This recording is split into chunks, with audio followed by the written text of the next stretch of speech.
argument, as this can create audio issues. Please be seated.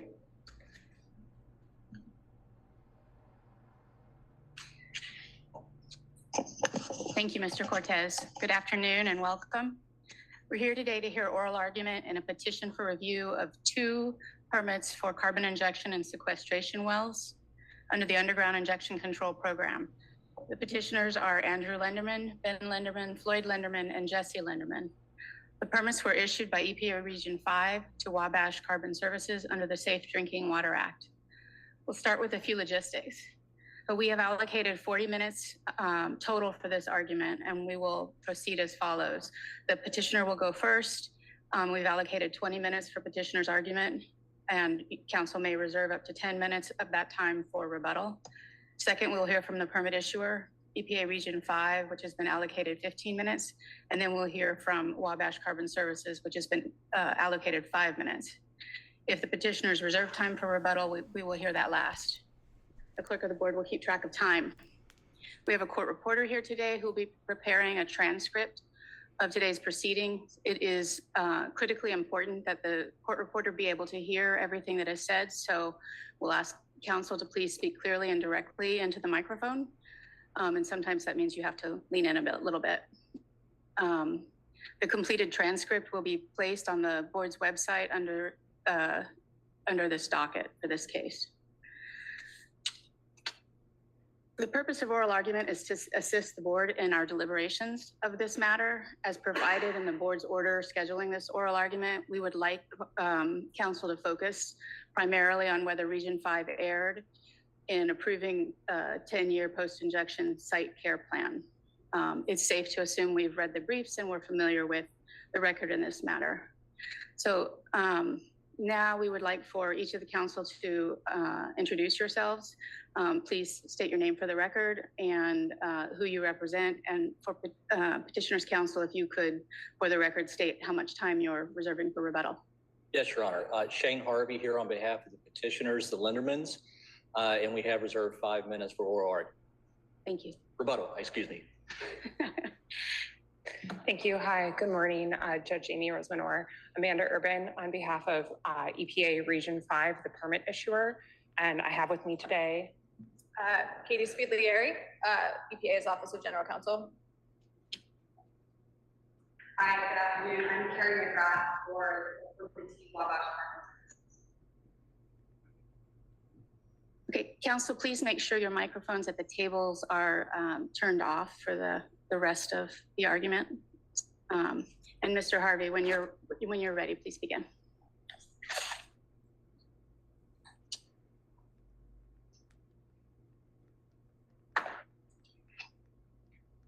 May it please the board.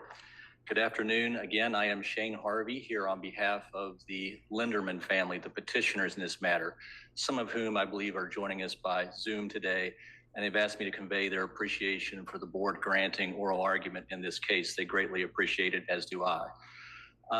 The Lendermans, as we point out in our briefs, are farmers. They have farmed for many generations the land sitting above the proposed injection zone for this carbon sequestration project. They and their neighbors in the farming community have serious and I think rational concerns about this project.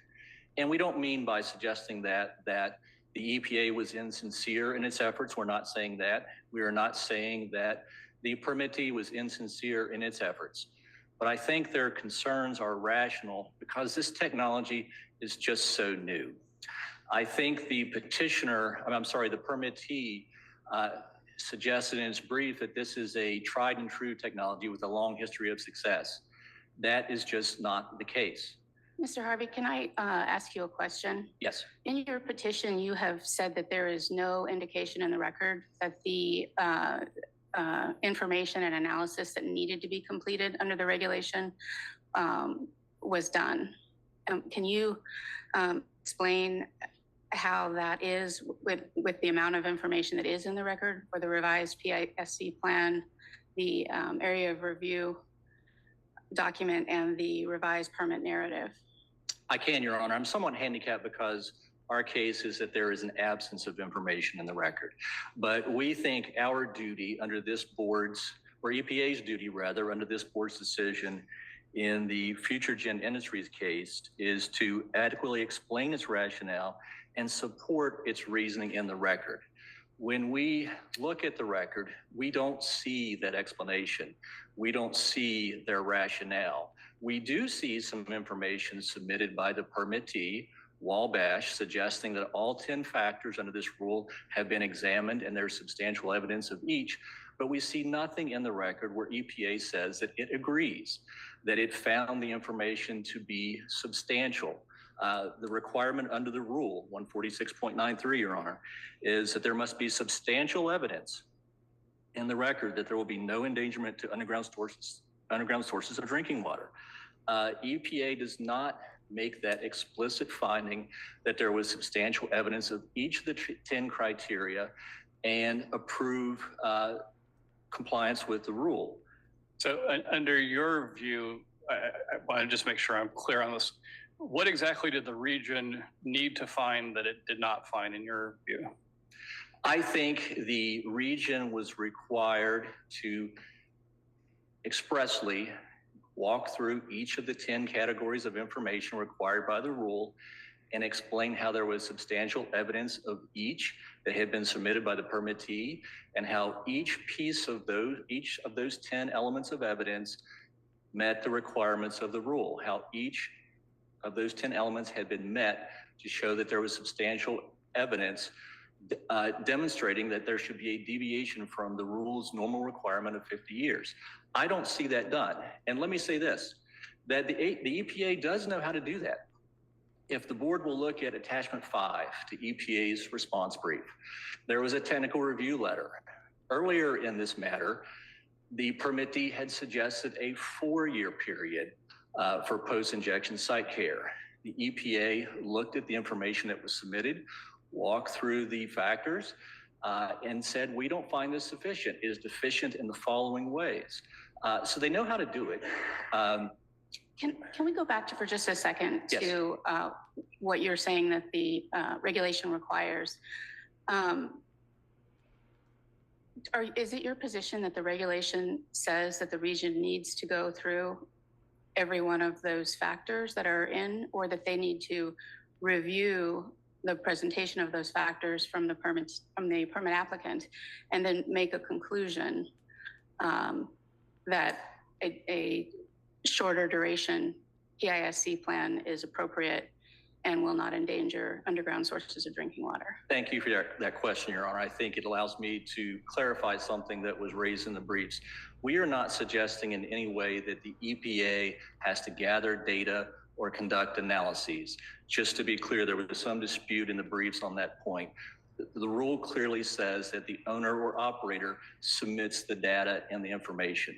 What we are saying is the agency is then required, pursuant to the rule, to walk through the 10 factors to assure the public and themselves that each factor has been analyzed and there is substantial evidence of each. That's what we find lacking in the record, Your Honor. But counsel, I'm sorry, the response to comments document does address the PISC plan, correct? Yes, Your Honor. So are there specific criteria in section 146.93C that you believe the region failed to address? And if so, which criteria are those? Your Honor, the only one that I know that they considered and addressed for certain is the first criterion, which is computational modeling.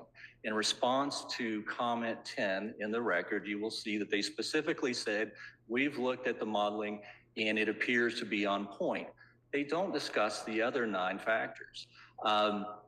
That is our issue here on appeal, is there's no evidence one way or the other whether they considered these other 9 elements.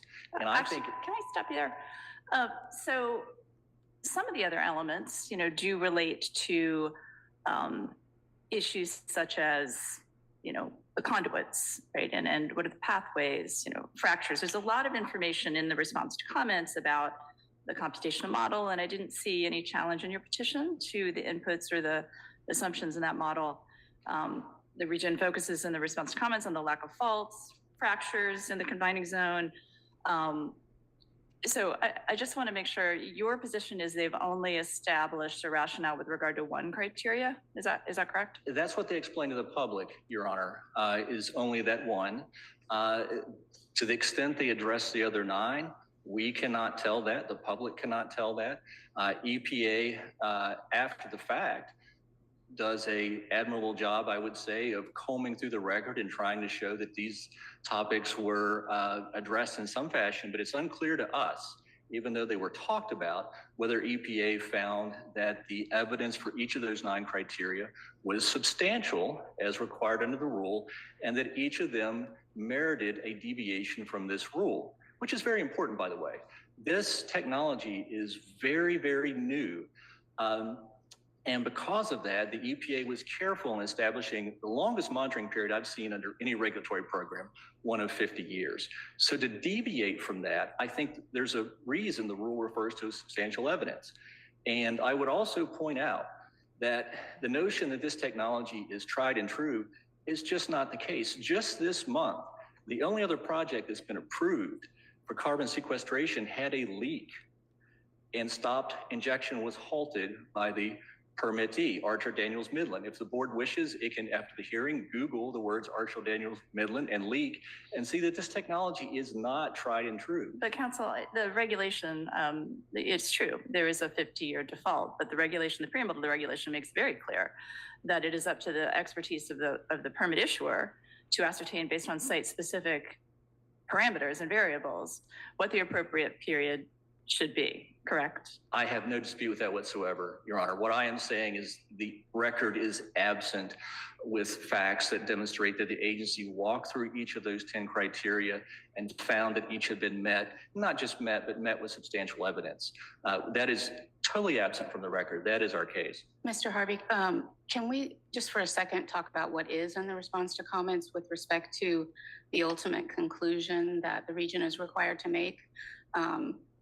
In the response to comments, it says there's approximately 2,000 to 2,100 feet of confining rock between the bottom of the lowermost USDW and the top of where the CO2 is anticipated to get. So that's 2,100 feet of confining layers. And as I read it, there is no expectation that anything will ever make it all the way up to the underground sources of drinking water.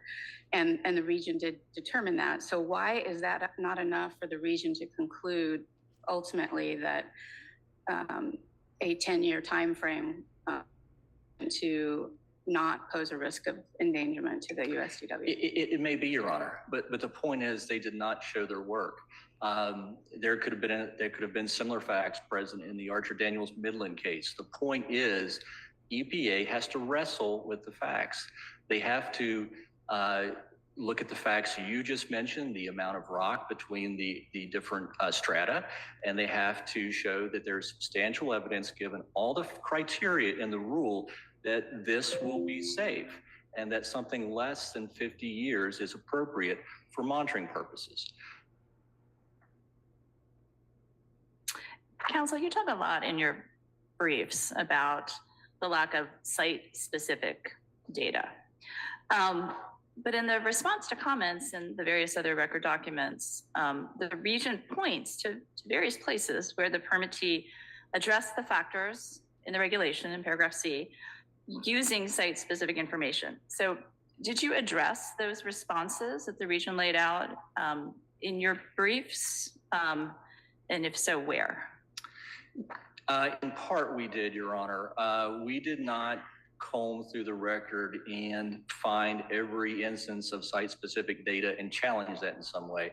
But we did point out, for instance, the issue of core samples. Core samples, the region admits, are important. And the answer on core samples is, well, that information will be supplied later in coming years. Our position under the regulation is that's insufficient. The regulation is written in the present tense, if you will.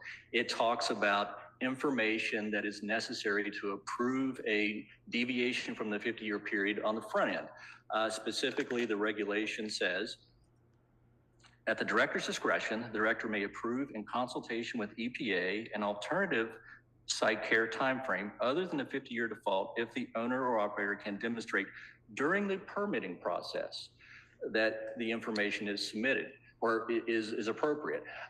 We believe relying on the notion that information will be forthcoming is insufficient under the rule. But I thought the record reflected that the model, in fact, used site-specific information. And I think that's fair, Your Honor. I think some site-specific information was used. Whether all of the site-specific information expressly required by the 10 criteria under the rule were used is unclear to us. And I don't think that case is made in the record as it exists. I'm not sure it was made in the briefs that were submitted after the record. I've read them numerous times. I can't convince myself, and I've been doing this for 30 years, typically on the industry side, that all that information is present. It would have been very easy. Let me say this. I know I'm short on time. It would have been very easy. There were specific comments from commenters, the public, saying this 50-year period, why has it been changed? That was the place where the agency had a golden opportunity, it seems to me, to walk through the 10 criteria, to say we've received evidence on all 10, the evidence is substantial, and we are satisfied that this project is safe. They didn't do that. They're asking us now to comb through the record and determine if it's in there or not. I don't think that's our obligation or the Linderman's obligation. Can I just ask a follow-up on that? I mean, doesn't the revised PISC plan that Wabash submitted, it goes through each of the factors, right? The 10 factors that we've been talking about for the changing it. So presumably the region reviewed that. So I'm still struggling with what more did they need to do? I mean, they issued the permit, they gave a 10-year time frame. So doesn't that mean they concluded that I think the word presumably is where we have a quarrel, Your Honor. We don't know that. We can only presume it or assume it. I think what we're entitled to, what the Lindermans are entitled to as a member of the public, is a showing by the EPA that they definitely considered each one of those factors. And not only that they're there, but that the evidence was substantial. The permittee can't make that decision. It can't decide that the evidence was substantial enough to warrant a deviation. That has to be done by the agency. And there's nothing in the record where the EPA says this evidence was submitted and we find it substantial to justify this deviation from the period. how do you respond to the region's argument? They say in their response brief, they state that they concluded that the 10-year timeframe was appropriate and ensured non-endangerment of USDWs. And they also emphasize that there are at least 4 different points after this 10 years has been set to reevaluate the PISC timeframe. What's your response to that? I think future information can be important under this rule. And I would note that if you look to subsection B2 of the rule, it normally works like this. If you read the rule carefully, it allows the permittee to receive its permit with a 50-year time frame and then come forward with evidence suggesting that that 50-year time frame should be revised after the issuance of the permit. But that's not what we have here. We have on the front end a permit that deviates from the normal 50-year standard without all the information, both in our minds, in place and examined and approved by the agency. Council, I wanted to ask you, in the region's brief, they say that the only argument that you made in your petition with respect to the PISC plan was there was no indication that any of the necessary activity analysis and information gathering, that there was no indication in the record that occurred. How do you respond to the region's argument that that's the only argument that you made in your petition? I think our argument is broader than that. I think our argument was that it was not apparent that the information was submitted and considered and blessed, if you will, by the agency. There is, in fact, evidence that the permittee submitted information that it says justifies a deviation from the 50-year period. Our point is the EPA, under this board's prior rulings, has to articulate that information was sufficient and that it carried the day. That's what we think is lacking. And if the board is to conclude that the region did not clearly err in approving the 10-year plan, does that foreclose your argument on financial assurance? In other words, are they tied together?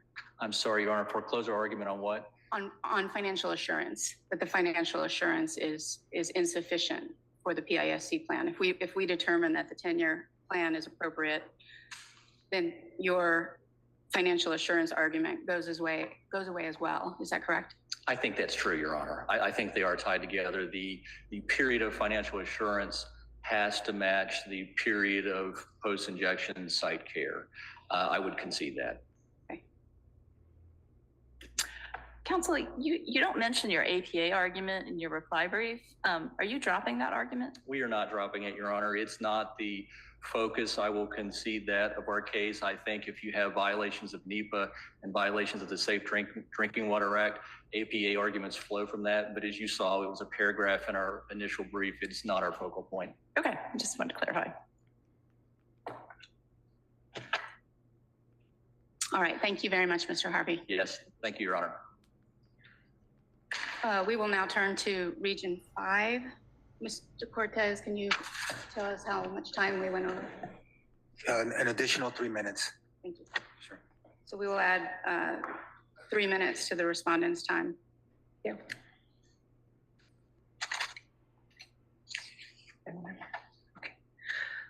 Good afternoon, judges of the Environmental Appeals Board. May it please the board. My name is Amanda Urban, and I'm representing Region 5 in this appeal of an underground injection control or UIC permit. The region exercised its considered judgment in issuing this Class 6 permit to Wabash Carbon Services, and the administrative record contains the requisite demonstration under the law that the 10-year post-injection site care and closure plan, or PISC, as you heard me refer to it, timeframe is appropriate and ensures non-endangerment of what are known as underground sources of drinking water, or USDWs. Ms. Urban, could you start with where in the record we can see the region's considered judgment? Yeah, absolutely. The region's justifications or reasons for approving the 10-year timeframe are contained throughout the record. You've noted a few of the documents already. The PISC plan itself, the technical review letter, the internal review memorandums, the response to comments, among many more. That justification is primarily in scientific and technical terms, and it's easy to understand why that's the case when you revisit the alternative PISC regulations in this case and you properly understand the region's role here. So the region may approve a PISC timeframe when a demonstration is submitted to the region that shows that it's appropriate and will ensure non-endangerment of USDWs. It is I'm sorry to interrupt, but let's just drill down on some of those documents that you identified. Sure. In the technical review letter in part G4, which is specifically on the PISC plan, the region specifically said that the 4-year initially proposed period, quote, is inadequate for the collection of data regarding the long-term stability of the CO2 and pressure front and to validate, calibrate the model. So where do I go to see where that comment was addressed by Wabash?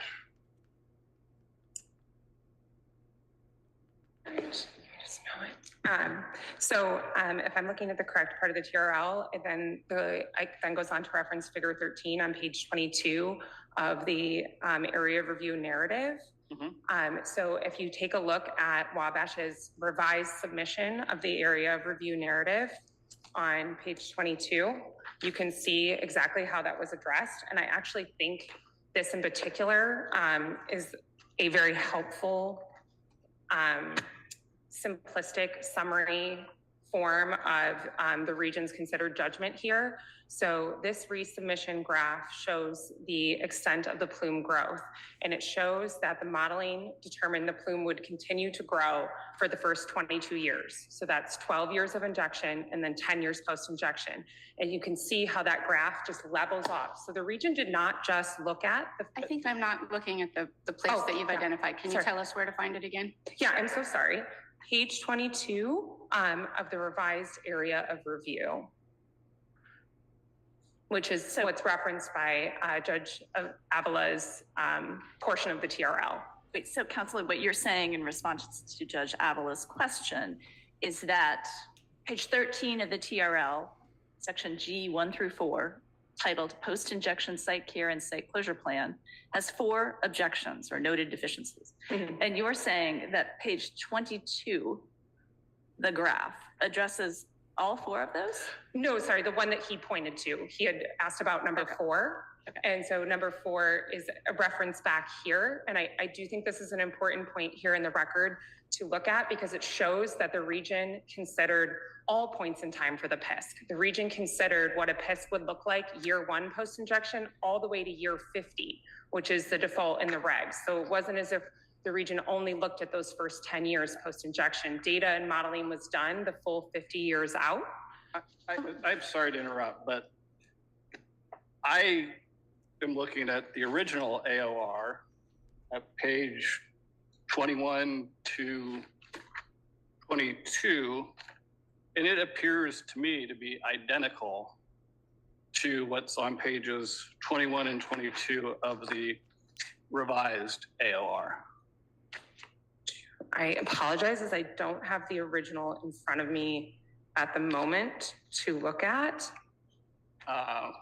No, then never mind. I guess let me move on to a different. Go ahead. I have a follow-up to that. So when we look at the original AOR, the original PISC plan, and the original narrative, and then we look at the revised, as you suggest in your brief that we should do, and we compare, Yes. there is very little difference, particularly in the PISC plan.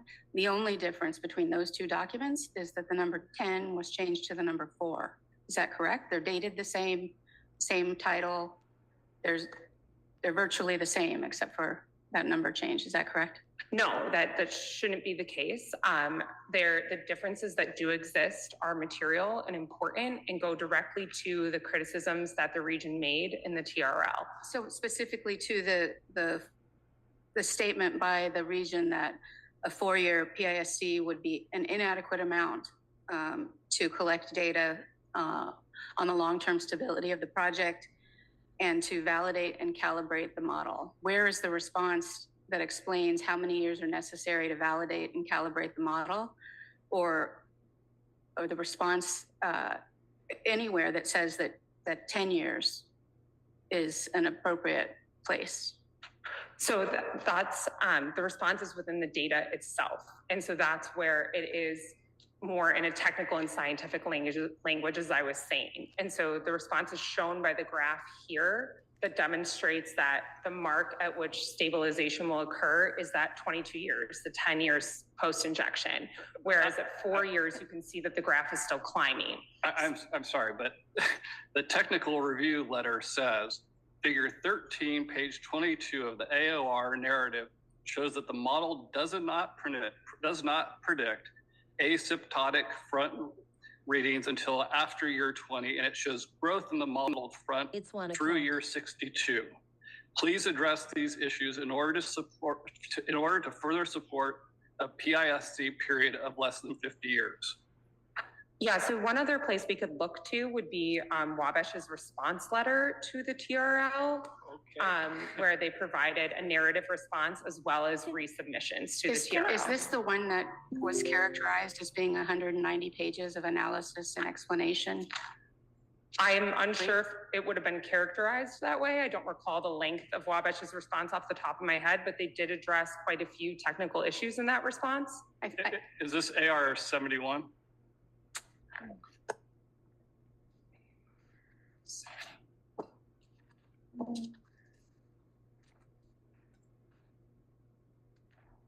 I apologize. As you know, the record is voluminous here due to all the analysis that was done. Yes, that would be AR 71. Okay, and the table of contents of that document seems to track the numbering of the technical response letter. It should.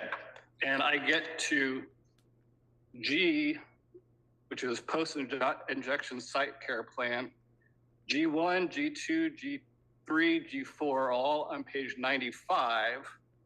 And when I turn to that, the pages are blank. The numbered pages, are they just In off? fact, I'd say about 100 pages of this document are blank. Can I have a moment to confer with the permit writer? I remember that he had indicated the significance of the blank pages to me. He's here in the room with me today. Would that be acceptable? Sure.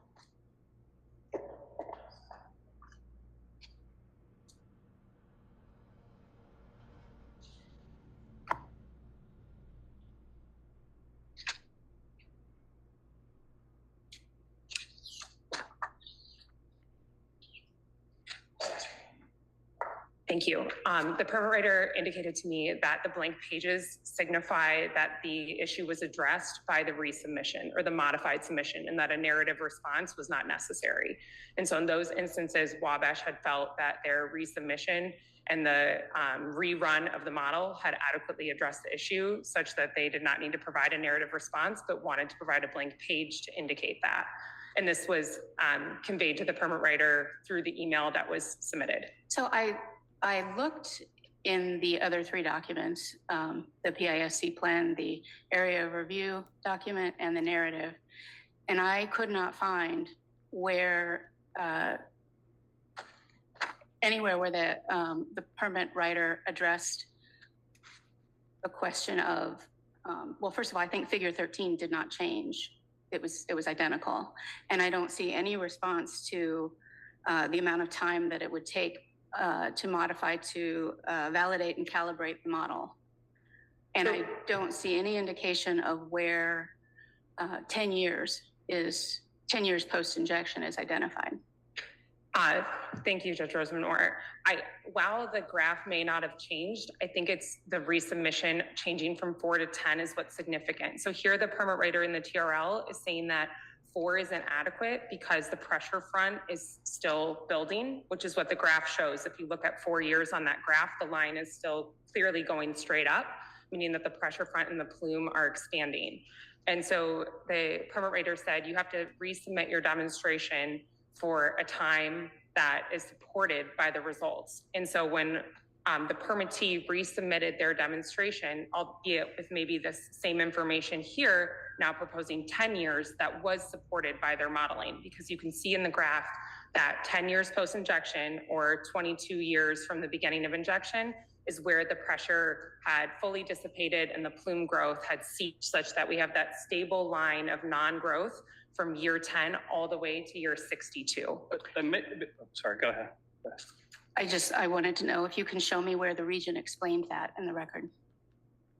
The region did not explain in plain English that this graph shows a stable line at 10 years because the technical and scientific information was here, which goes back to sort of the region's role in this, which we had touched on the regulatory requirements earlier. So it's the demonstration that has to have the substantial evidence, and it's the demonstration that must consider and document all of the factors. The region then looks at all of that data and evidence using our scientific and technical expertise and says, are we able to reach a conclusion that yes, indeed, this will protect or will ensure non-endangerment of USTWs? And so the permit writer had in front of him this graph among many other pieces of data and evidence that all pointed to year 10, albeit they pointed to year 10 in a technical or scientific fashion, which is why the permit writer is a geologist with significant technical experience to be able to interpret this submission by the permittee. Now, you may ask— So, counsel, so your position is that 146.93C requires the permit applicant to complete a certain demonstration, and you just look through it and then you say, that's good. That you don't have to show your work as to why you believe all of the factors were considered. Is that correct? Close, Judge Blake. I would say that the region does not have to redo the demonstrations analysis. So the region's not required to do its own consideration, similar to the future gen case of the board, where an area of review modeling submission was made. The region verified that it felt I'm familiar with that case. So let me just give you an example. So in your brief, you have a couple of statements. One, you state that in addressing sub-element 5V, Roman numeral V, in the regulation, you say, quote, the modeling results also showed that uneven excess trapping of CO2 would not occur within the predicted rates for the immobile capillary phase, dissolved phase, or mineral phase. And I looked through all of the record sites that you gave, and I could not find that conclusion unless it was an extrapolation from a series of graphs. I'm just trying to understand, is your analysis with regard to subparagraphs 4 and 5 of the regulation, where is it? So I think what you're getting at, Judge Blake, is where is there a plain English explanation? And you're correct that most of the record is in a technical and scientific language. However, typically the region does not translate technical and scientific information into more of a plain English explanation unless it is raised in the comments. And here the region only received very generalized questions about the PISC, not even questions, just statements that said 10 years is too short, 50 years should be the time. And most of those criticisms were directed at the modeling. The vast majority of comments— Actually, I got to stop you again, I'm sorry. No, it's okay. AR 507 says, how did the EPA determine that 10 years was a sufficient time to monitor the wells after filling of the well stops? So how did it come up with that explanation? Because you tell us on page 34 of your response brief that, quote, there is a direct one-to-one matchup on the objections raised by the region and all of the resubmissions provided by Wabash. And what I'm struggling with is where all those responses are in a way that I can follow and show and see the region's considered judgment. Yes, so the comments that we received did ask for an explanation of the region's approval of the 10-year, but those comments were all within the context of a general critique or critiques of the modeling. And so the region's response and the response to comments, as you'll see, gave a very summary, digestible explanation of the model and of the support for the 10-year period, as opposed to diving into the details of every single element. And under this board's precedent, where a comment lacks specificity or provision, the permit issuer can have a similarly tempered obligation to respond. And so because the PISC timeframe was not raised anywhere near, not even that level of detail, but none of the other factors even were raised in relation to the PISC in a general way. Can I ask you where in the where would the public have found that the factors had been addressed and decided? Was it mentioned in the fact sheet, or was it mentioned anywhere in the permit, or where? How would the general public have been able to raise those questions during the public comment period? I think the easiest place would have been in the revised PISC itself, which has big headings that state the regulatory site and then state what the factor is in somewhat plain English. And that document, I think, is relatively short and digestible. And so it walks through each of the elements. And so if the public was concerned about the geology characterization and it being problematic for 10 years, they could have said, you know, what's going on here? So they would have needed to ask for go and get the record and get the PISC to know that there was a 50-year default and to know what the analysis was to get less than 50-year. Well, no, the fact sheet does mention the 10-year. It does say that there is going to be a 10-year post-injection monitoring. But yes, certainly. It doesn't mention that there were factors to be considered or a 50-year. No, as a typical fact sheet, it is very high level, yes. And so the administrative record, the document entitled PISC, would have been the document to look at. The PISC plan itself is attached to the permit and was also available upon public notice. So looking to the PISC plan itself. And those documents are all readily available, and the region provides many ways to access them consistent with environmental justice standards of the agency. I'm sorry, you just said the PISC plan is attached to what? So the final PISC plan, not the administrative record document, but the requirements the permittee must actually follow is an attachment to the permit. to the permit. Yes. To the final permit. And the draft. It was and the draft. Okay. Yes. I'm sorry to belabor this, but I feel like I'm either reading too much into something so I need some clarification. Yes, no problem.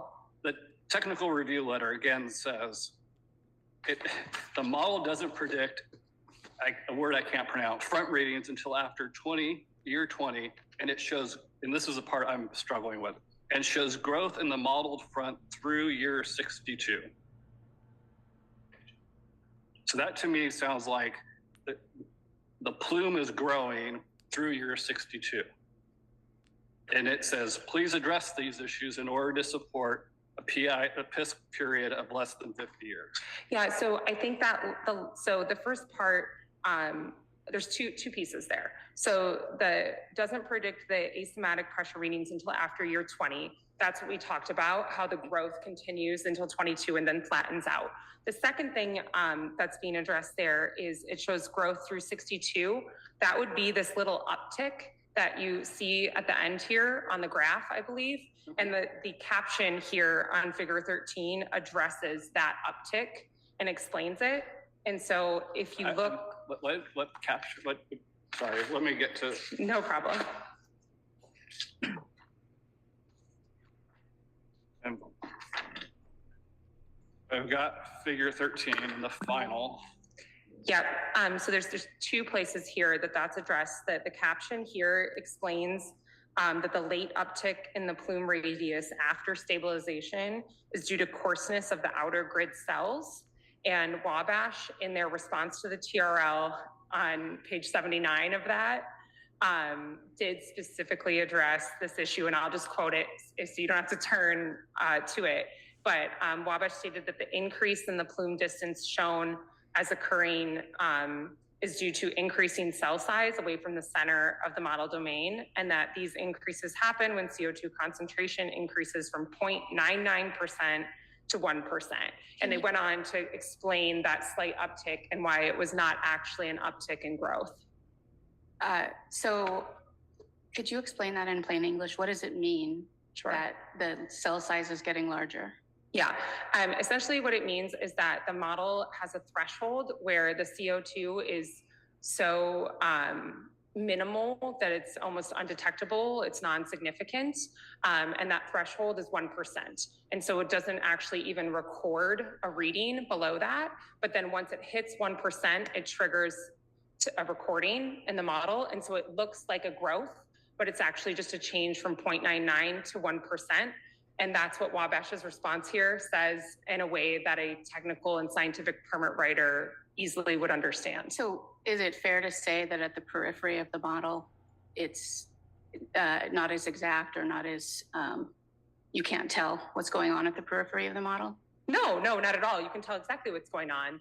There was a 0.01% increase in the CO2 concentration as it stabilized, as it reached equilibrium, in the same way that if it had gone from 0.098 to 0.99, it would be a very slight insignificant change. And that change is shown here, but it's not significant. And that's what Wabash is explaining here, that it is truly a 0.01% change. That same language that you pointed to in the revised AOR for figure 13, that exact same language was in the original AOR.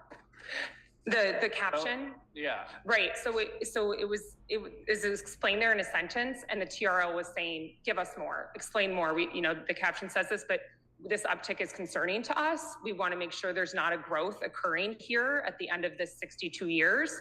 And so we need you to provide more, which is what Wabash did on page 79 of their responsive letter. Page 79 of the response. Okay. Of the Wabash response letter. And yes, I understand that the material here is very technical and scientific and is throughout the record. But one, that only demonstrates how thorough both the permittee and the region were here, and two, how general the comments were. And because of the level of the technical and scientific information, the region did its best to translate this very dense administrative record into digestible pieces for the public in the response to comments.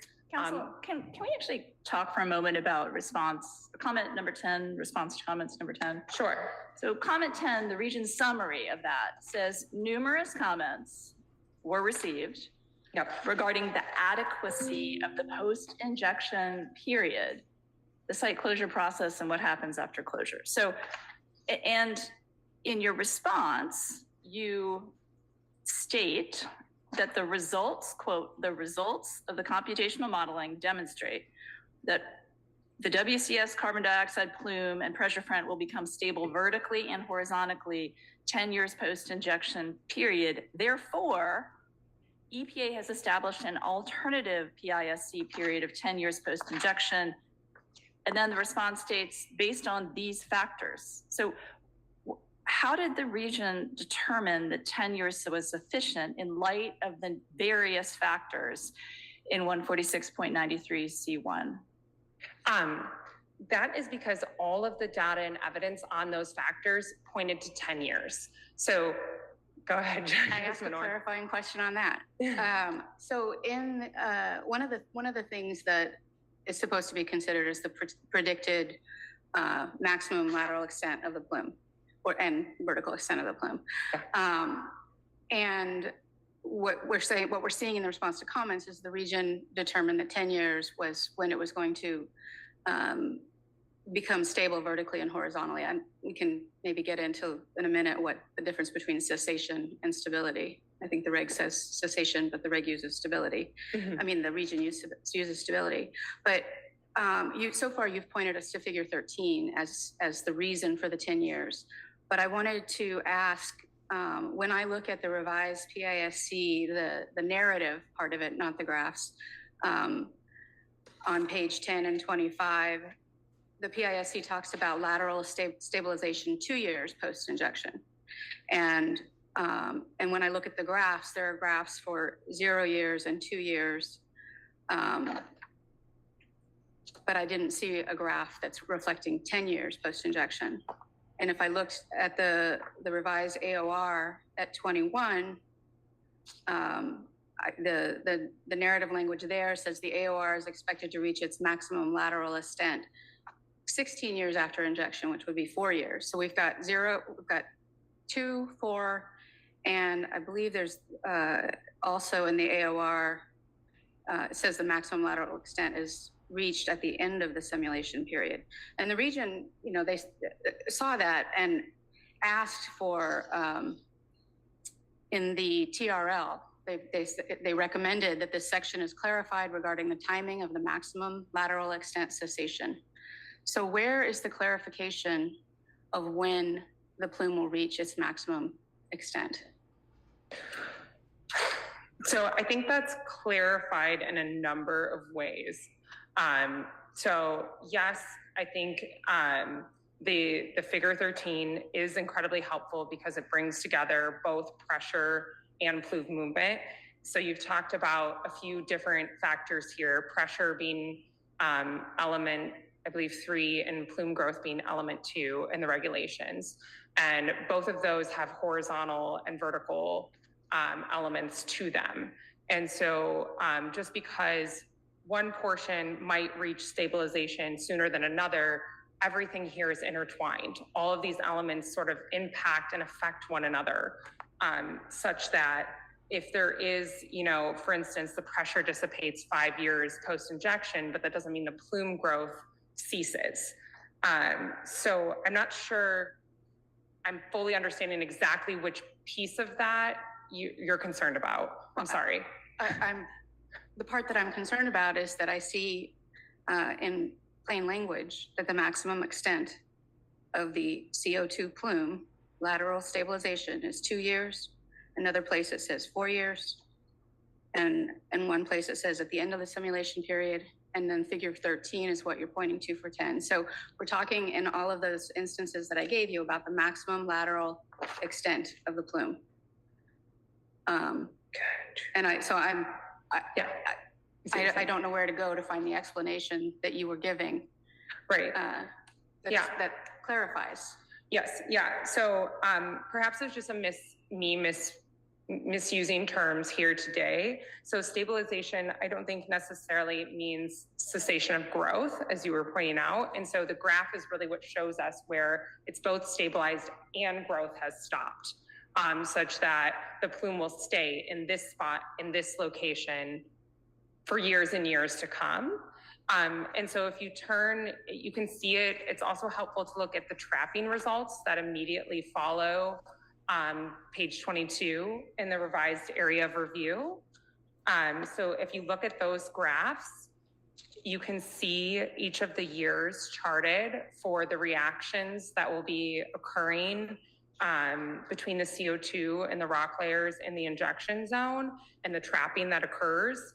And you can see that the graphs for years 22, 42, and 62 are all the same because there's no longer a trapping reaction occurring. So from that point forward, the plume will stay in place and remain trapped in the injection zone because those geochemical reactions will all have occurred. This is on page 23 of the revised AOR, so the page immediately following the graph that we've been looking at. And so this is what I mean by there are a significant number of pieces of the record, such as just these two easy examples, where all of the data and evidence is pointing year 10, this is it, here's the spot, everything here supports it. And that is what is causing the permit rater to conclude 10 years is appropriate. So I know you're saying that it all supports 10, but I guess I'm just not seeing it. I'm looking at page 25 of the revised PISC submitted after the TRL. And it says, as displayed in figure 7, the CO2 plumes reach their maximum spatial extent at year 14, 2 years post-injection. So I'm not sure how that's pointing to 10 years post-injection. So when you say everything points to 10, I don't see that everything points to 10.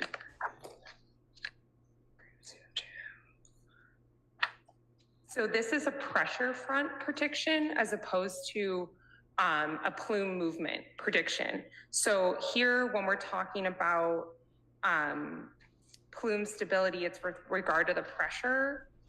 So as I mentioned earlier, these elements all impact one another. So here, even if the pressure readings are showing that this would be the point at which it would be at its maximum spatial extent, that doesn't mean that it's not impacted by other things like the trapping reactions, for example, that are occurring between the CO2 and the geology. And I think, you know, this conversation really highlights why it's important for the region to have deference in this case for its technical review and technical analysis on these issues, because we are dealing with extremely lengthy, extremely dense submissions that the permit writer is giving to the agency that are very well documented and certainly well supported in the record. But to be second guessing the agency at this level. Can you go back to my earlier question? Sure.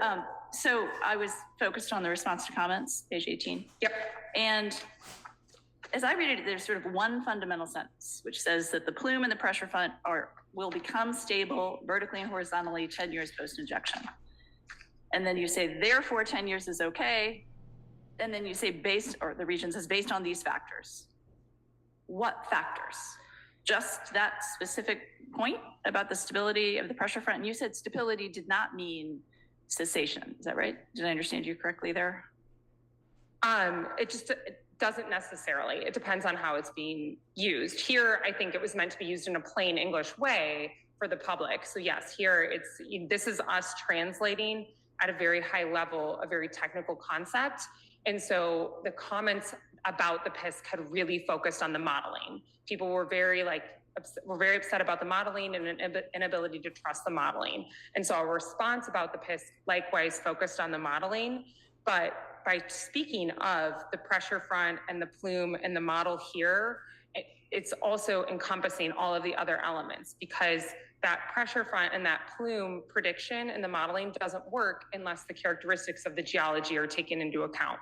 which they were. It doesn't work unless trapping is also considered, which it was. It requires us to know where the nearest USDW is located, which it was. And you'll see that many of the other elements are discussed in the response to comments as things that were analyzed and things that were considered by the region. They're just not specifically discussed with regard to the PISC, because that did not seem to be the concern that the public was raising. And so in an attempt to give the public a very digestible summary understanding of the region's approval of the PISC timeframe here, we focused on the modeling concern and two of the major elements of the model. Yeah, I understand your position. So council, just, you mentioned, that the board will typically defer to a permit issuer's technical expertise, as long, right, as the permit issuer adequately explains its rationale and supports its reasoning in the record. So is your position that under this regulatory, 146.93C1, the region just needs to make sure everything's there, check all the boxes, and say approved? Because I'm struggling. You mentioned the trapping. It's sub-elements 4 and 5 of the regulation. I really, short of your plain language recitation in the brief, your response brief, I am having a hard time really understanding how the region considered those two factors and how it in any way relates to the appropriateness of the 10 years.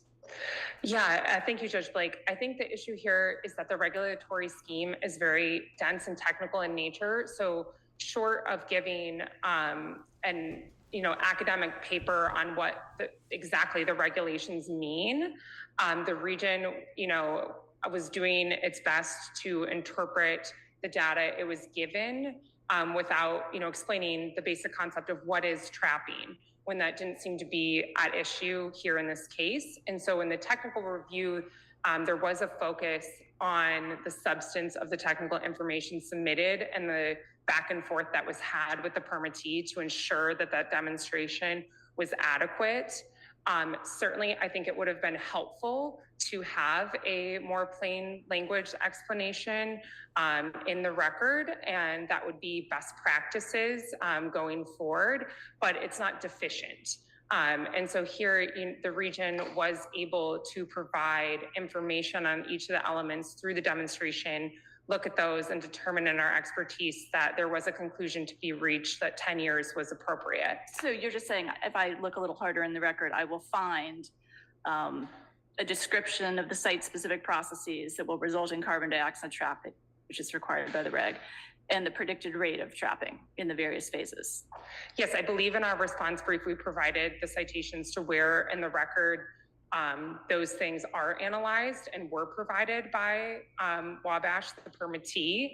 I understand that it is, once again, in a very technical and scientific language and not in a legal or easily digestible language by someone who is not an expert in this area, but that is the process the Class 6 regs envision. They envision a back and forth between the permit applicant and the region on these very technical issues. That's the same way it was with the area of review analysis.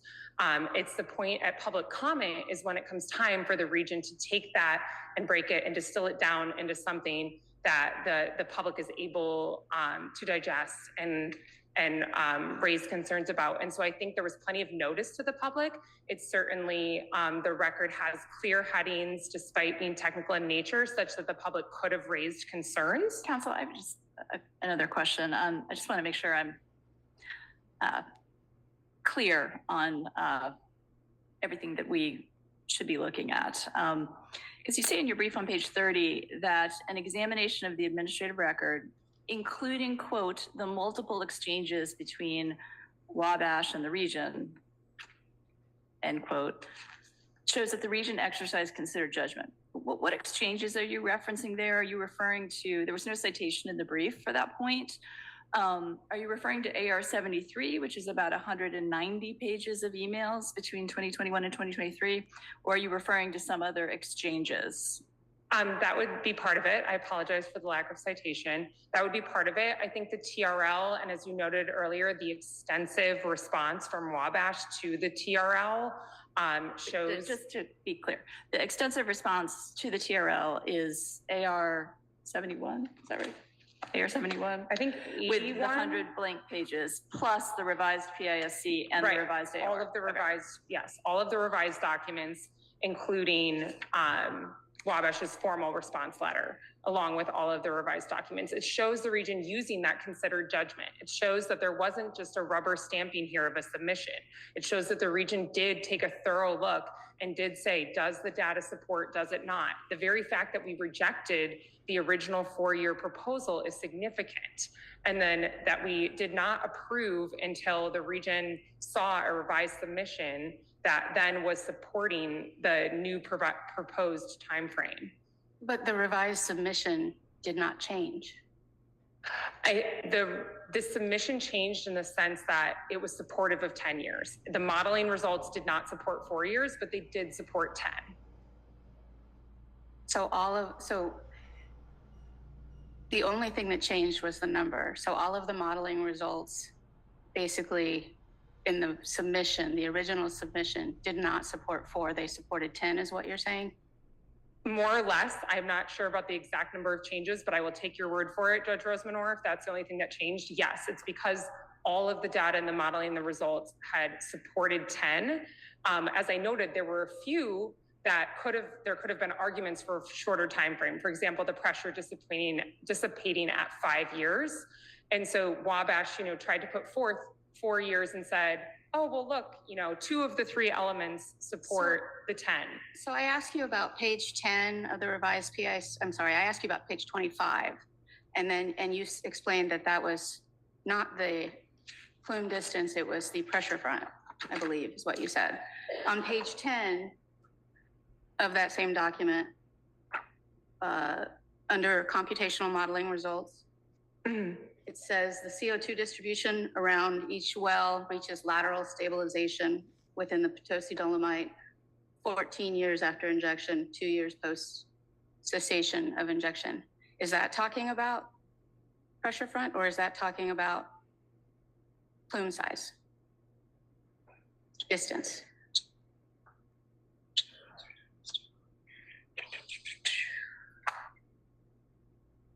I understand that to be talking about distance as well. But as I indicated, talking about distance? yes. Okay. As it lists the 0.5 miles to the east and the 0.8 miles to the north. But I think what's missing from that is all the other factors. And so while it's saying here that is the distance, I don't know that means all the trapping had occurred by that point in time or all the pressure had dissipated. Okay. Let's look at other things that would affect one more place. Sure. In the area of review on page 22, where figure 13 is, and in the narrative right above that, I think it's the second full sentence. The area of review is expected to reach its maximum lateral extent 16 years after injection begins, 4 years post-injection.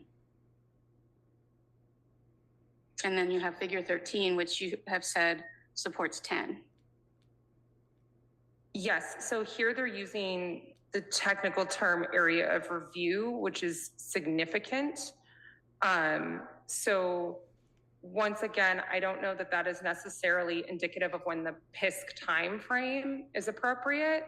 And so I think the modeling results themselves are much more important, whereas the narrative is trying to explain the larger technical picture of what's going on with the area of review overall. But if you look at the data itself, it is showing that stabilization drop off of growth at that 22-year point, that 10-year post-injection. And so the technical language accompanying it is discussing more than just those results there, giving a broader context and a broader picture for what's going on. I want to change directions for just a second. You have said a couple of times that the time for these questions to be raised was during the comment period, public comment period. 40 CFR 124.8 requires that the fact sheet provide reasons why any requested alternatives to required standards do or do not appear to be justified. Did the fact sheet in this case provide an explanation for the 10-year alternative and why it was justified or not justified, and that it was an alternative? I'm apologize as I don't have the CFR in front of me, so I'm not familiar. Could you read once again what the exact requirement is? The fact sheet requirement is to provide reasons why any requested alternatives to required standards do or do not appear to be justified. So at that time, so I believe that's if the permit applicant requested alternatives to any required standards. So I think that the way it's written, the 50 years is not a required standard. So that would be if there was a required standard that they were requesting to deviate from. And here, while there's a default, the regs envision an exact process for how EPA may grant a different period. So EPA has options here. You're saying that an alternative to a default is not a alternative to a requirement.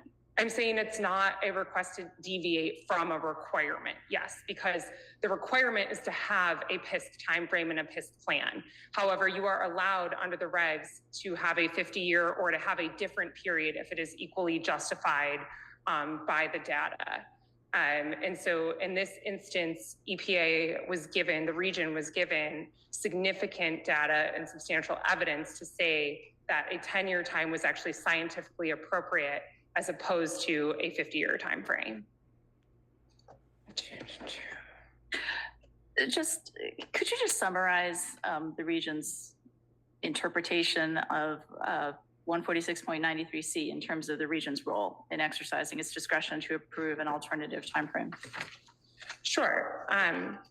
So as Judge Roseman-Orr noted earlier, that regulation is structured very specifically such that the region is to receive a demonstration at the option of the permit applicant, and that demonstration needs to do a few different things. It needs to consider and document 10 elements, and it needs to then, within that consideration documentation, it needs to include significant site-specific evidence, and that together, the information there must meet 8 criteria as far as, quality type checking of the information.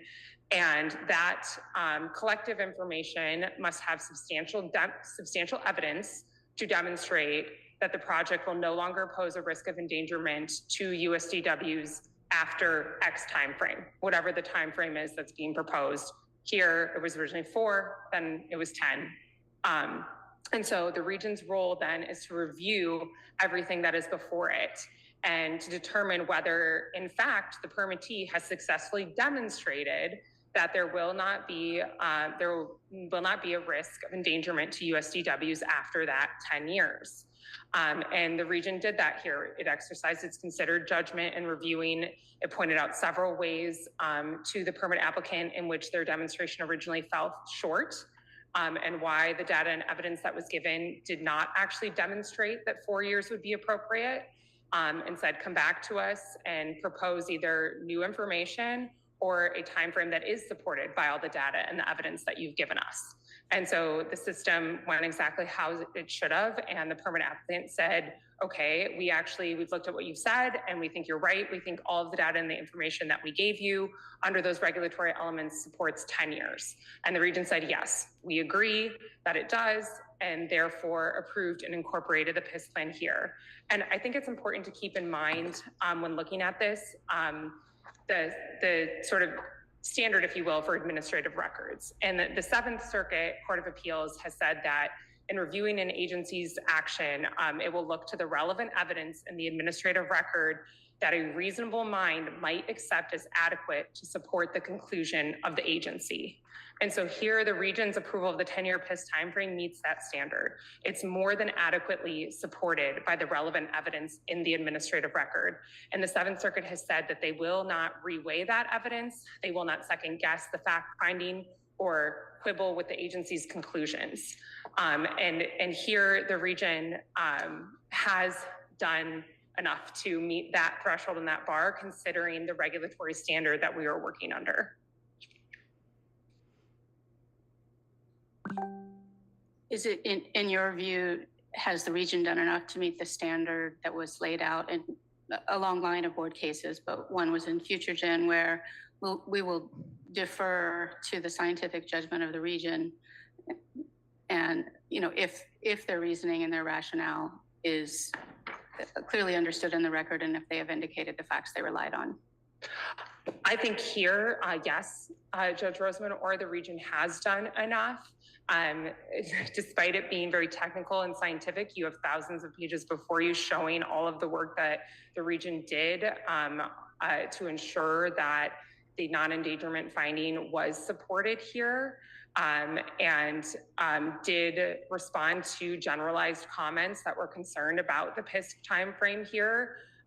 We don't have an issue here where a particularized specific issue was raised and went unaddressed by the region. The region was responsive at every turn to every concern and was very thorough in its review of the record, as demonstrated by the many memos, many review memos, and the extensive TRL and how that TRL generated a voluminous response from the permit applicant because it was so thorough. And so I think the considered judgment is well documented here. And albeit while it's in that technical and scientific language, given the regulatory scheme and that we don't have a public participation or response to comments type issue here, it is adequate. Okay, thank you, Ms. Rubin.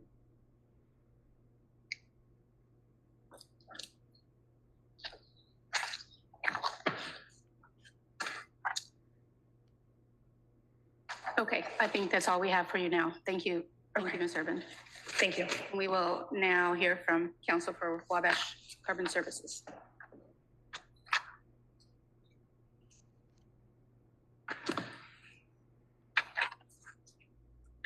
Good afternoon. My name is Carrie McGrath, and I'm here on behalf of the permittee Wabash Carbon Services.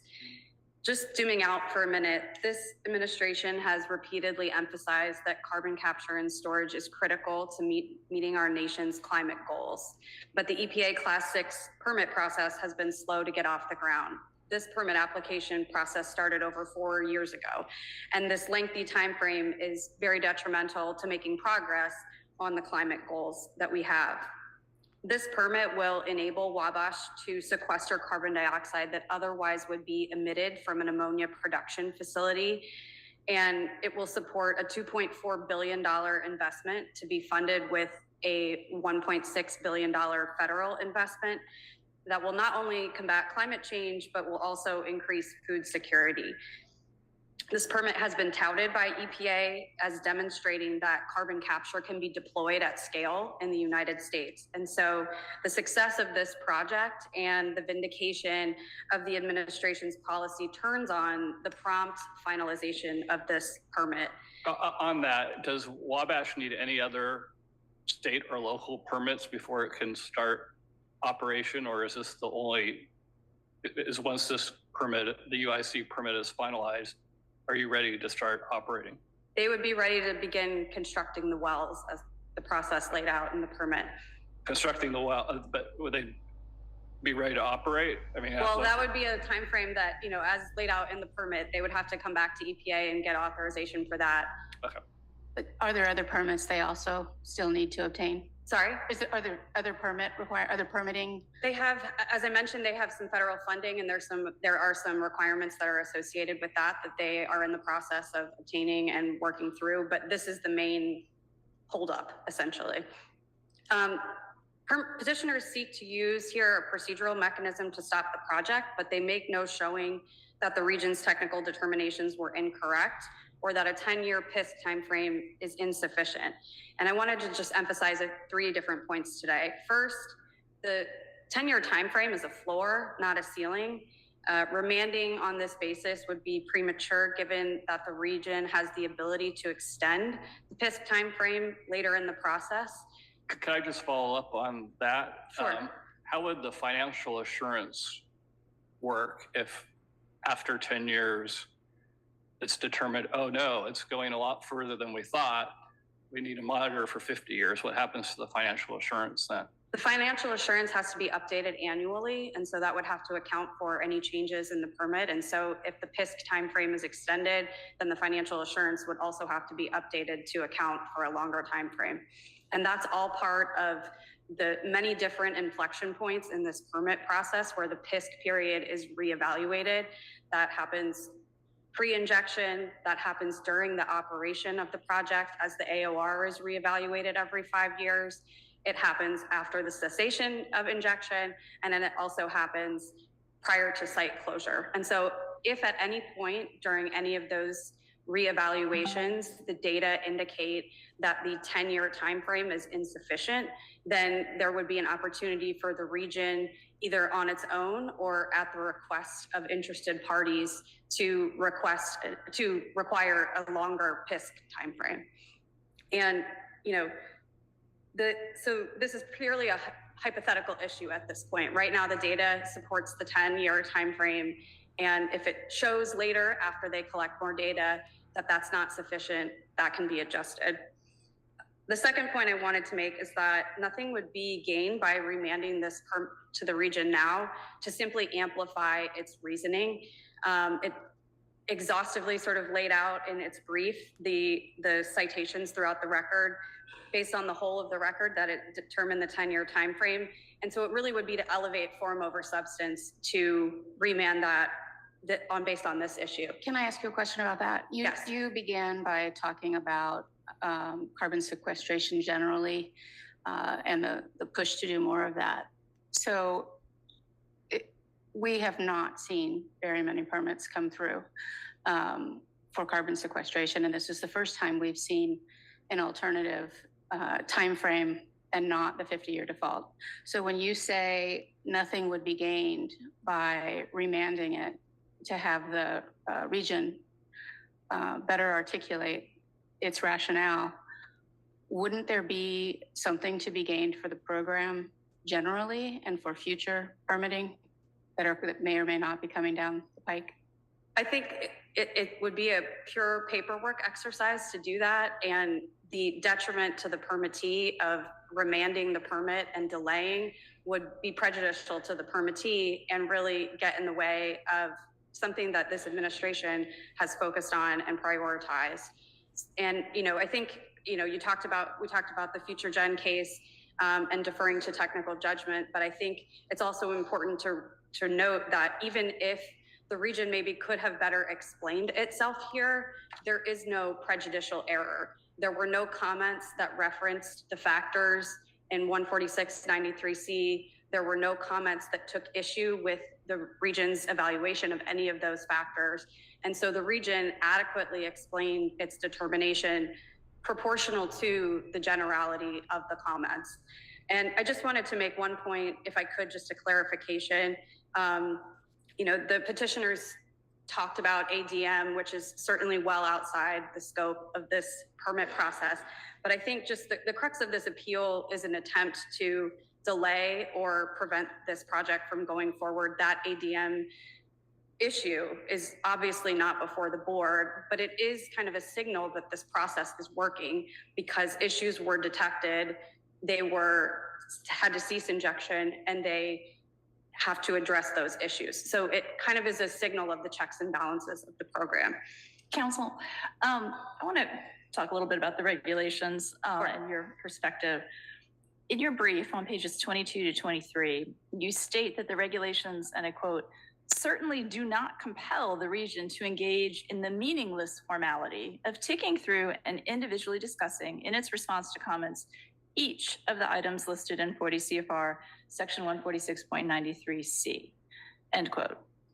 So what would you say the region's role is in reviewing and approving an alternative PISC timeframe? I think the region's role is to evaluate the text of 146.93C specifically frames the obligation on the owner operator to provide the information and the documentation to make the demonstration. And the region's role is to review that information as it did here, push on things that it had questions about, and then confirm that it agreed with that determination. It is similar, I think, to Future Gen, where the region is not required to go back and sort of redo that whole analysis and say, you know, go through each factor, tick through each factor. Council, I don't think that's what the petitioner's counsel is saying. They're not saying EPA should redo everything that Wabash did. That's not the argument, as I understand it. Well, that argument, you know, was not made by any commenter. I think if a commenter had raised a concern about EPA's consideration of each of those factors, EPA would have done that, but there were no references to that regulation in the comments. And so they just responded sort of as a whole. Implicitly, the back and forth shows that if you take the record as a whole, they looked at all of the information provided by the permittee, they approved the 10-year determination, and that rationale is contained in the response to comments. And I agree that we need to look at the record as a whole. But you know, our case law, as Judge Rosemore alluded to, is that we need to ensure that the record demonstrates that the region has adequately explained its rationale. And so would you just identify for us, you know, the suite of materials in the administrative record beyond the response to comment that reflect the region's consideration of the factors in the regulation? Yes, I mean, I think it is kind of the whole body of the original PISC, the original AOR document, the technical review letter, the permittee's response to that technical review letter, the revised PISC, the revised AOR, all of that taken as a whole shows the information, the modeling data submitted by the permittee.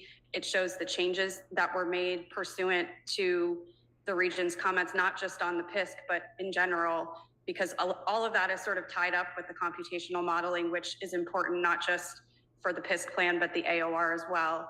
And, you know, summarized in plain terms in the response to comments. I had a couple more for you. So Judge Rosemore asked a few questions about the maximum lateral extent of cessation. Yes. What's your position on that, and where is it in the record? Yeah, so I think it's helpful to turn back to the figure 13 that we've been discussing. There's some good language above that, but I want to clarify that when you think about the maximum lateral extent is thinking about, you know, the horizontal movement, and then there's also vertical movement. And so there is discussion about, you know, I think above this figure, the AOR is kind of necessarily focused on just that lateral extent because that's sort of how that is shown. But it does talk about how the maximum lateral extent is reached 4 years post-injection. And again, there's a difference between when the maximum lateral extent is reached and when something is stabilized. And so it can reach a maximum lateral extent, but still have some movement. And so I think that some of these statements, some are talking about the maximum lateral extent, some are talking about the lateral extent of the AOR remaining constant from a certain time frame. And then the vertical movement, I think, which is where there was some concern that goes beyond that 4-year time frame, is a separate, you know, metric. Just to make sure I'm understanding, so are you saying that there is a distinction between on page 22 of the AOR with figure 13, are you saying that what's described above as being 4 year post-injection, the maximum lateral extent, is different from what's described in the figure below it? No, Your Honor. What I'm saying is that there are different statements throughout the record that talk about these things in different terms. And I think this graphic shows that there is some movement, I'll say, that it is not constant until that 10-year time frame. Okay, but above the graph, yes, it says maximum lateral extent, 4 years post-injection. And figure 13 right below it says maximum plume distance from injection. And I'm looking at the graph, and like you say, I see movement up through somewhere past 20.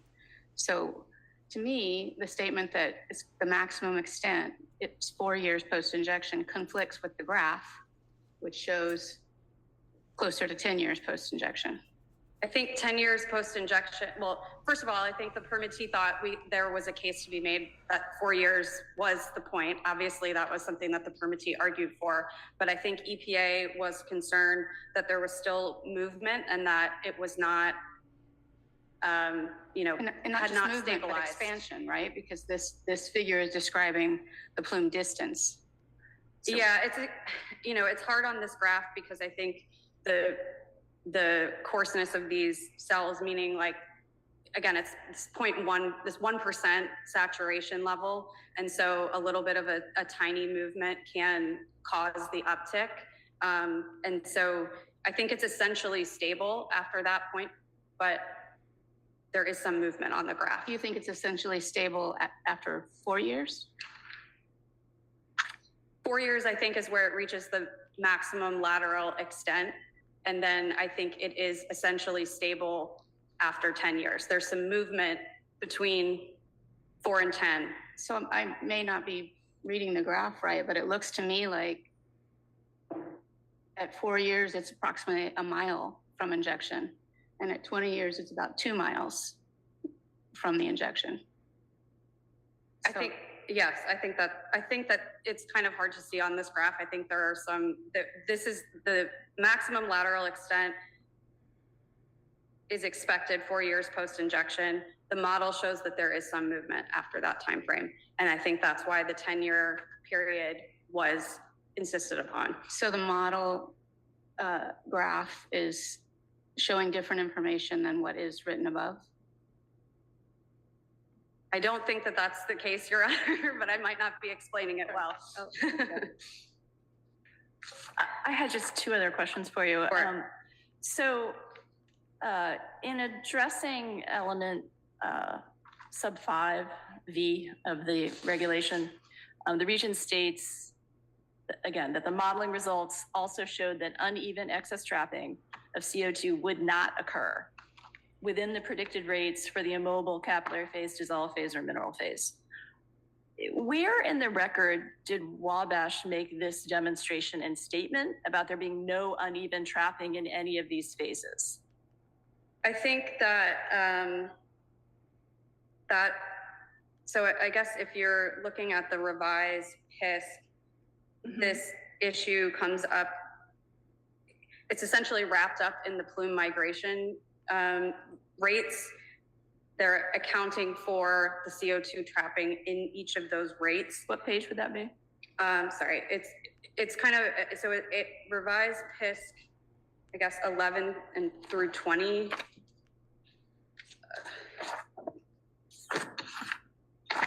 Okay. So revised HISC 11 through 20.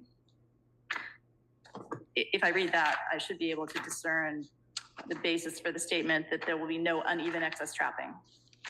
Is that right? Sorry, Your Honor, yes.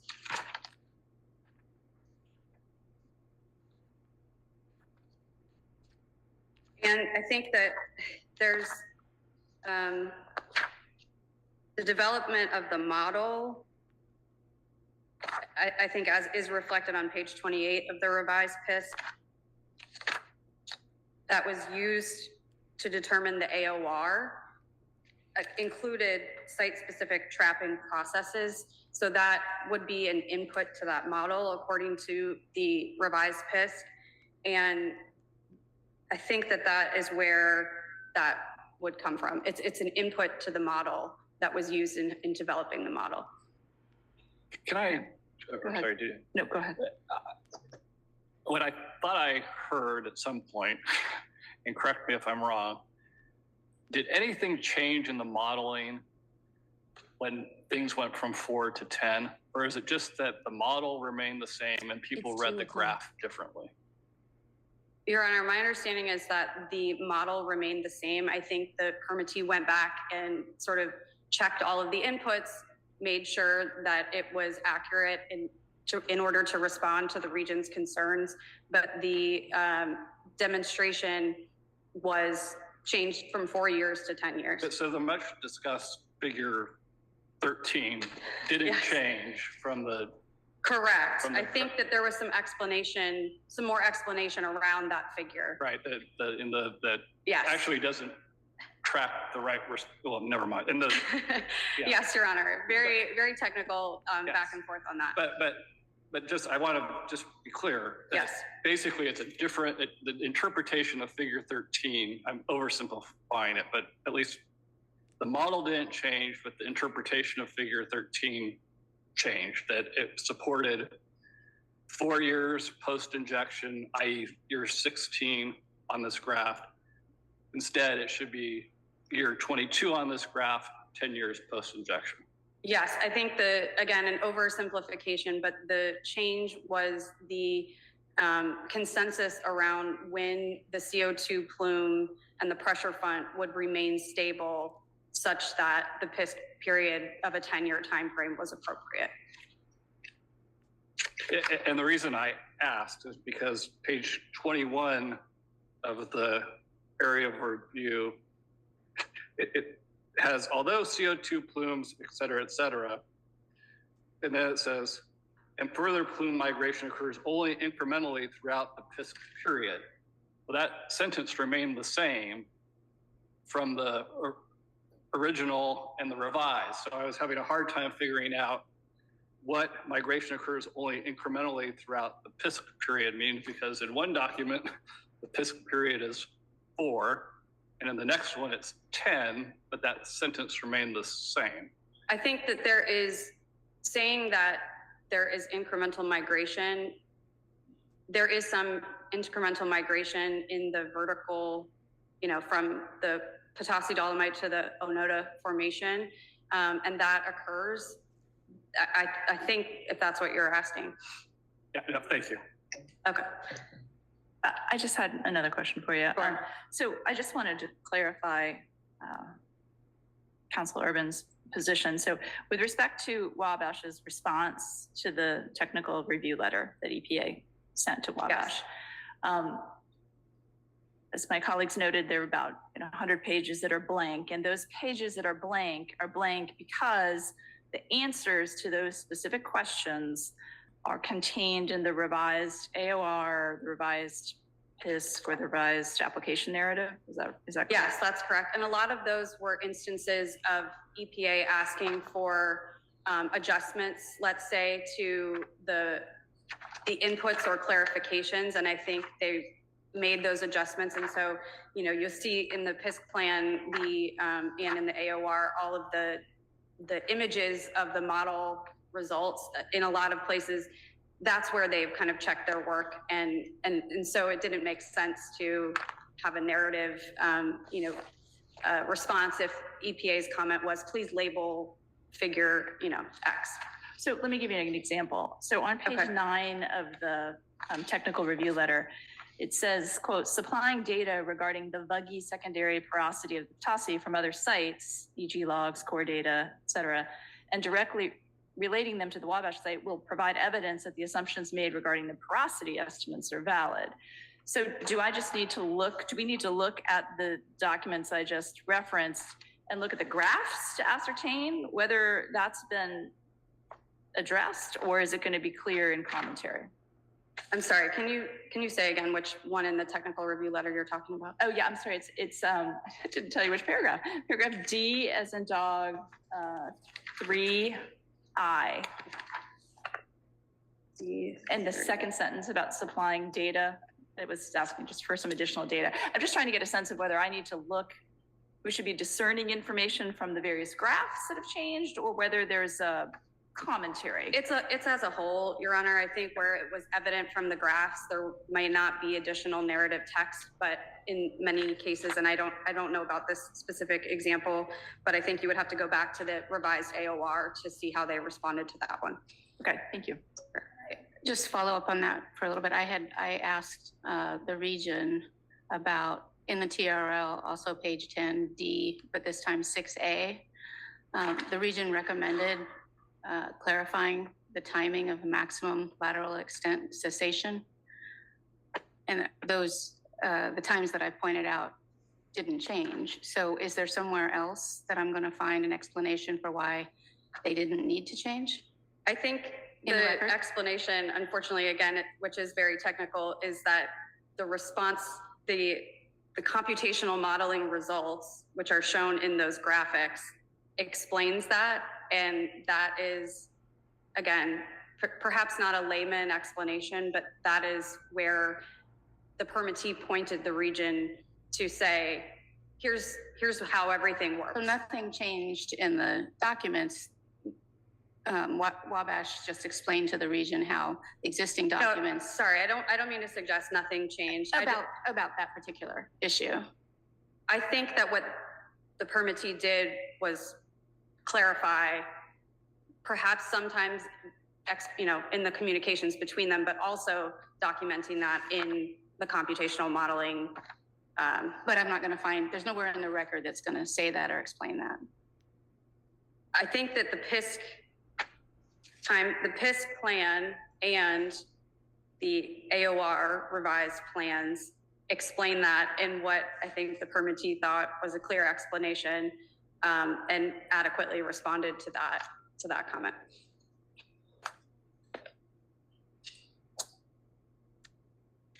Okay, thank you very much. Thank you. Mr. Harvey will now hear your rebuttal.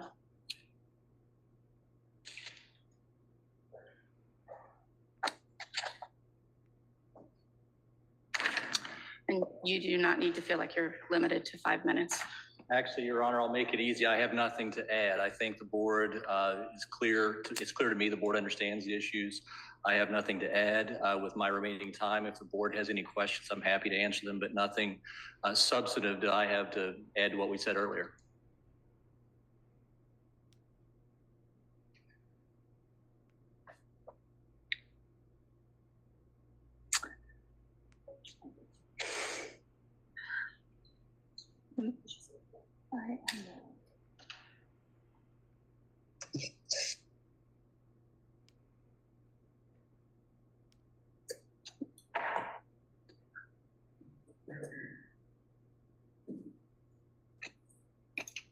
I think we are done. Thank you for the extended time. I appreciate it. No problem. I want to thank the parties for their participation today.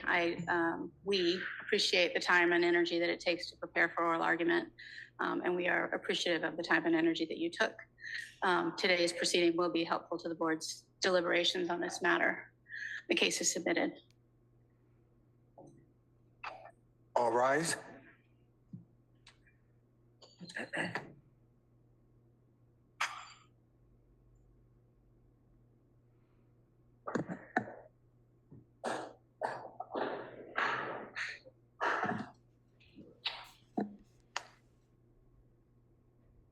This session of the Environmental Appeals Board now stands adjourned. Thank you.